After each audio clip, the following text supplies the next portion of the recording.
पूर्ण संख्याएं जिसको W से डिफाइन की जाती है, इसे समझने के लिए आइए एक एग्जांपल देखते हैं। मान लेते हैं कि एक वृक्ष है और इस वृक्ष पर 5 पक्षी बैठे हुए हैं। अब कुछ देर बाद ये 5 पक्षी उड़ करके कहीं चले जाते हैं। तो अब इस पेड़ पर कितने पक्षी शेष बचेंगे? इस प्रश्न के उत्तर के लिए हमें इस सिंबल की आवश्यकता होगी और इस सिंबल को शून्य कहा जाता है। गणितीय समस्याओं को सुलझाने के लिए गणितज्ञों द्वारा इस सिंबल का खोज की गई और इन्हें प्राकृतिक संख्याओं में शामिल कर लिया गया। प्राकृतिक संख्या जिसको 1, 2, 3 से लेकर के अनंत तक की गिनती की संख्याएं मानी जाती है, इसमें शून्य को भी शामिल कर लिया गया। तब इन संख्याओं को पूर्ण संख्याएं कही जाने लगी। पूर्ण संख्याओं में से सबसे छोटी पूर्ण संख्या शून्य मानी गई। सबसे छोटी पूर्ण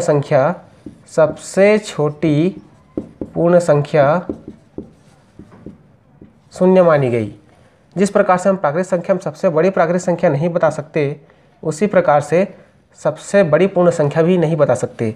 इसलिए सबसे बड़ी पूर्ण संख्या अनंत को मानी गई। सबसे बड़ी पूर्ण संख्या अनंत मानी गई। और प्राकृतिक संख्याओं में जो भी संक्रियाएं लागू होती है, वही संक्रियाएं पूर्ण संख्याओं पर भी लागू होती है। पूर्ण संख्याओं की संख्या रेखा पर क्रिया। पूर्ण संख्याओं की संख्या रेखा पर क्रिया देखते हैं। संख्या रेखा पर क्रिया। सबसे पहले देखते हैं कि पूर्ण संख्याओं पर संख्या रेखा की योग संक्रिया कैसे होती है। मान लेते हैं हमें 3 + 2 करनी है, अर्थात 3 और 2 को ऐड करनी है संख्या रेखा पर। इसके लिए हम एक नंबर लाइन इस तरह से खींचेंगे। उसके बाद यहाँ पर 0 से स्टार्ट करके हम ये नंबर लेते जाएंगे। 0, 1, 2, 3, 4, 5, 6, 7। अब मान लो 3 + 2 करना है इसमें, तो हम 0 से यहाँ जंप करेंगे, यहाँ पर 3 डिजिट में, ठीक है। यहाँ से 1, 2, 3, यहाँ 0 से हम जंप करेंगे 3, तो यहाँ हमने 3 जंप किया। इसके बाद 3 के बाद हम जंप करेंगे 2 डिजिट में, तो इसके बाद हम जंप करते हैं 2 डिजिट में। तो इसके पश्चात हम जहाँ पर पहुँचते हैं वहीं 3 + 2 का आंसर है। तो यहाँ पर देख सकते हैं कि हम 5 पर पहुँच गए हैं। तो 3 + 2 = होता है 5। तो यह है पूर्ण संख्याओं की संख्या रेखा पर योग की क्रिया। पूर्ण संख्याओं की संख्या रेखा पर घटाने की संक्रिया को समझने के लिए हम यहाँ पर 2 संख्या ले लेते हैं। एक ले लेते हैं 5 और एक ले लेते हैं 3। अब देखते हैं हम 5 - 3 करते हैं तो हमें क्या प्राप्त होता है। इसके लिए हम जंप करेंगे 0 से स्टार्ट करके 5 डिजिट पर। यहाँ से हम काउंट करते हैं 1, 2, 3, 4, 5। तो हम यहाँ पर पहुँच जाते हैं 5 + 5 पर।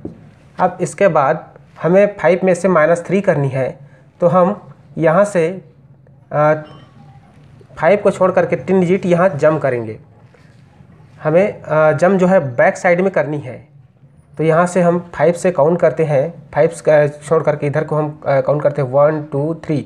तो यहाँ से हम पहुँच जाते हैं 2 में।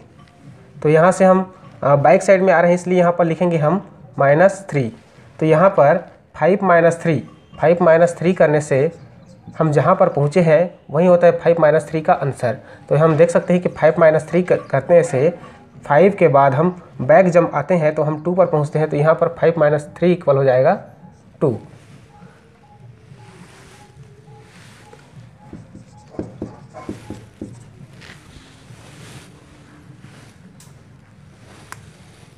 संख्या रेखा पर पूर्ण संख्याओं की गुणन संक्रिया को समझने के लिए आइए हम 2 संख्या ले लेते हैं 2 × 5 का।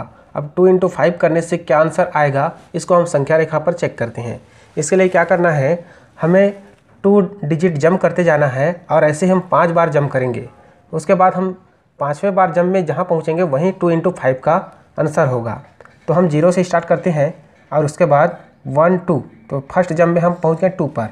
इसके बाद यहाँ से 2 फिर से लेंगे तो ये हो जाएगा 1, 2। तो इसके बाद हम पहुँच गए 4 में, +2, यहाँ भी +2 जंप किए।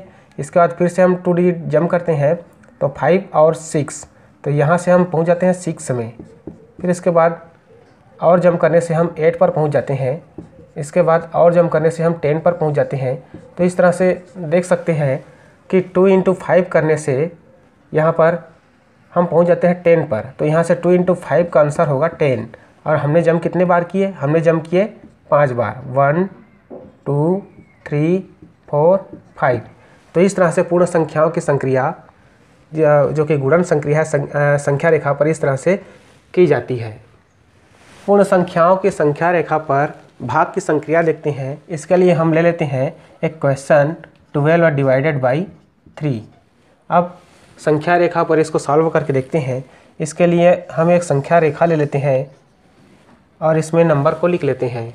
यहाँ 0 से स्टार्ट करके 0 1 2 3 4 5 6 7 8 9 10 11, ये हो गया 12। अब 12 डिवाइडेड बाई 3 करना है, अर्थात हमें 12 से स्टार्ट करके हमें 3 डिजिट हमें बैक साइड में जंप करते आना है। और ऐसे ही हम जंप तब तक करेंगे जब तक हम 0 पर ना पहुंच जाए। तो चलिए हम 3 डिजिट हम जंप करते हुए हम 0 तक पहुंचते हैं।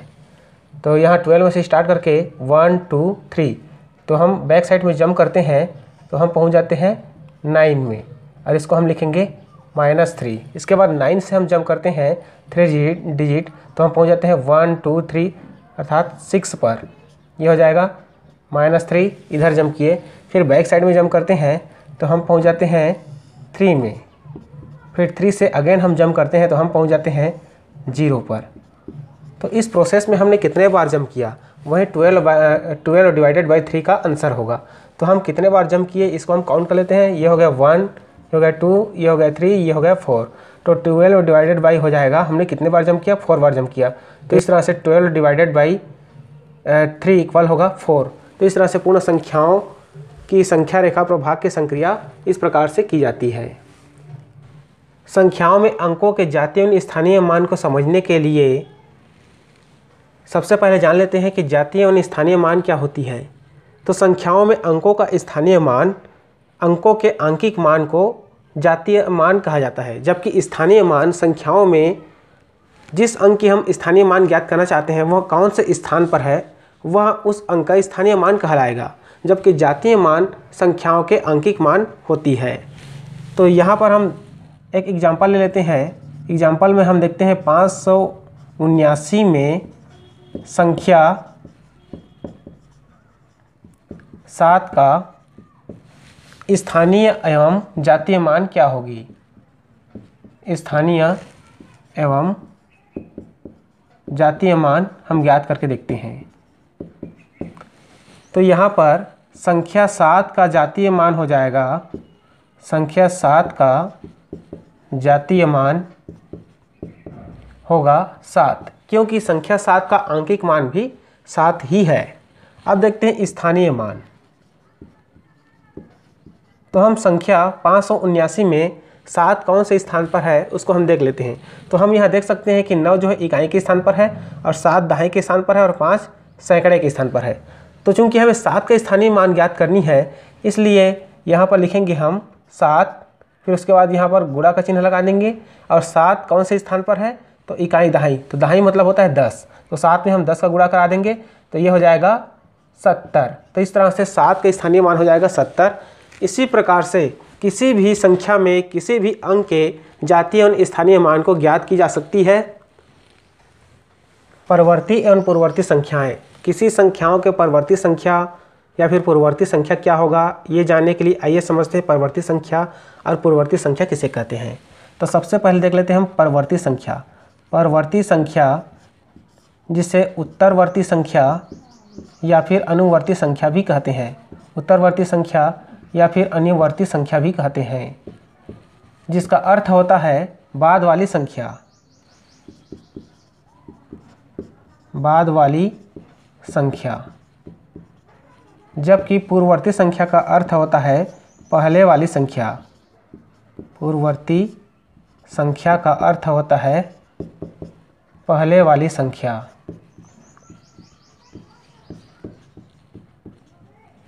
तो इस प्रकार से परवर्ती एवं पूर्ववर्ती संख्याएं समझ सकते हैं और इसके आधार पर हम किसी भी संख्या के परवर्ती संख्या बता सकते हैं और पूर्ववर्ती संख्या बता सकते हैं।